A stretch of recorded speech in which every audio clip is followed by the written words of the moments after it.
Hai semuanya, balik lagi sama calon sarjana.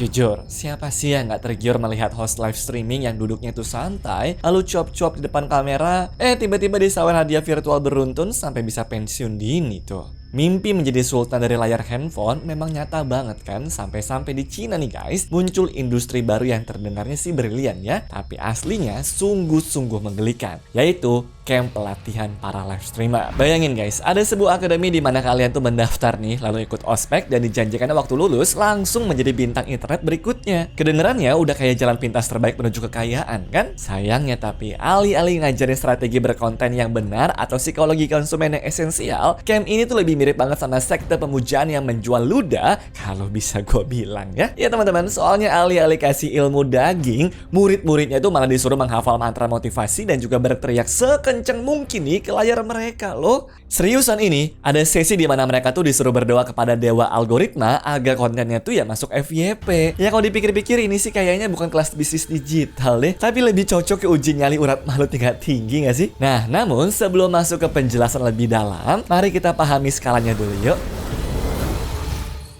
Menurut Vice yang merangkum data dari dokumenter People's Republic of Desire, ada lebih dari 400 juta orang di Cina yang nonton live stream secara reguler. Ya, kira-kira setengah dari total pengguna internet negara itulah intinya guys. Nah, pada bulan Juli 2020, berdasarkan laporan Stock Titan, Kementerian Sumber Daya Manusia dan juga Jaminan Sosial Tiongkok tuh secara resmi mengakui live stream salesperson sebagai profesi baru.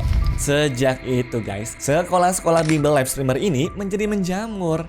Oke, tapi kalau begitu apa sih live streamer trending camp ini? Konsep dasarnya tuh teman-teman simpel aja sih, namun sangat ambisius kalau bisa dibilang ya. Soalnya camp ini tuh berfungsi seperti layaknya sekolah asrama yang didesain khusus untuk mencetak para host live profesional. Mayoritas target pasarnya tuh adalah perempuan muda yang berusia 16 tahun hingga 25 tahun, di mana pada merantau dari desa dengan mimpi mengubah nasib mereka.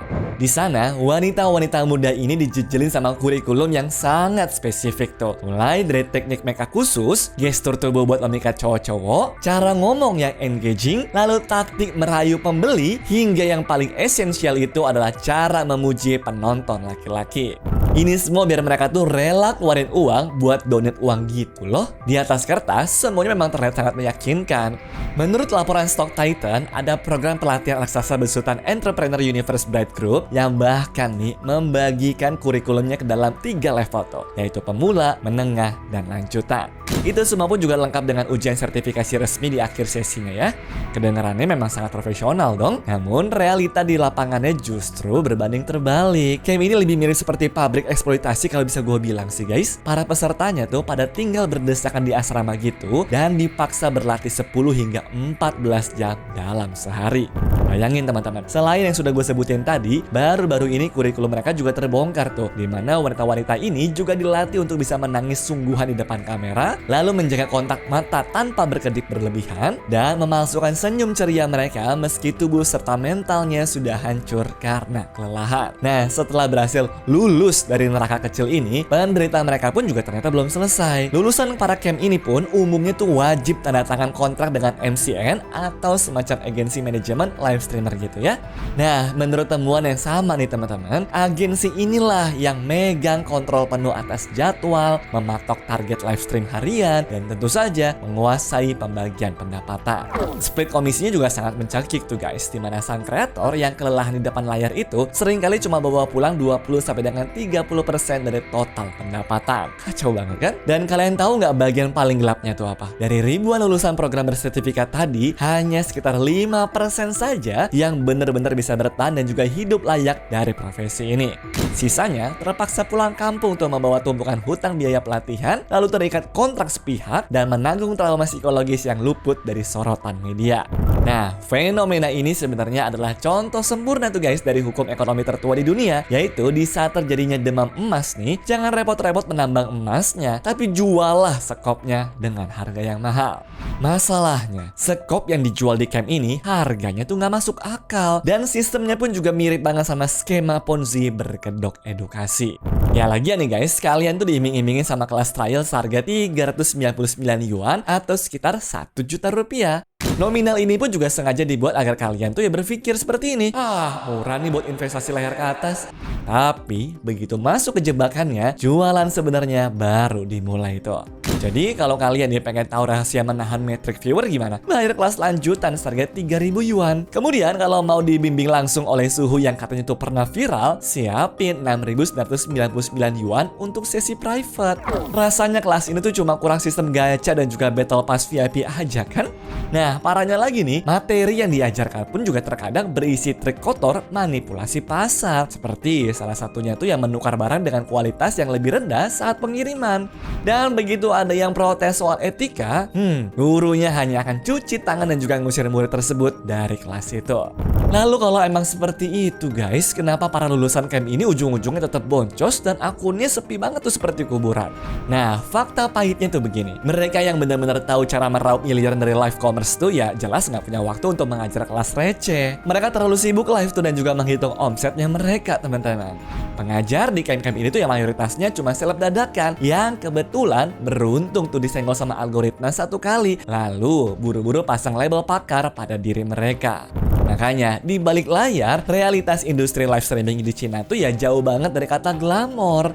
Ada ribuan idol dan juga host yang harus siaran belasan jam sehari di studio pengap tanpa AC, mengulang koreografi dan juga senyum yang sama, dan ujung-ujungnya ini dilakuin terus-menerus sampai kolaps di lantai kamarnya. Ya, dari jutaan orang yang coba peruntungan ini, mungkin hanya 0,1% doang sih yang sungguh mencicipi puncak kesuksesan kali ya.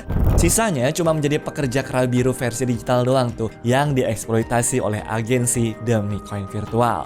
Namun di Indonesia juga nggak jauh berbeda. Demam yang sama sedang membakar ego dan juga dompet banyak orang kan? Dengan nilai transaksi TikTok Shop yang pernah menembus angka sekitar 100 triliun rupiah itu, Indonesia saat ini resmi teman-teman menjadi medan tempur live commerce terbesar kedua di dunia. Makanya nggak heran kalau profesi host live itu sekarang menjadi cita-cita favorit Gen Z di berbagai daerah kan? Tapi di mana ada mimpi besar, di situ selalu ada yang berjualan jalan pintas tuh teman-teman. Kelas-kelas rahasia sukses jualan online pun dan juga tawaran agensi bodong mulai menjamur tuh di homepage kita kan? Rata-rata dari mereka pun juga pada janjian akan dapat penghasilan instan tanpa keringat. Belum lagi sisi gelap eksploitasi yang sempat viral tuh, seperti fenomena ngemis online mandi lumpur berjam-jam demi koin singa yang akhirnya memaksa Kementerian Sosial pun juga turun gunung tuh teman-teman.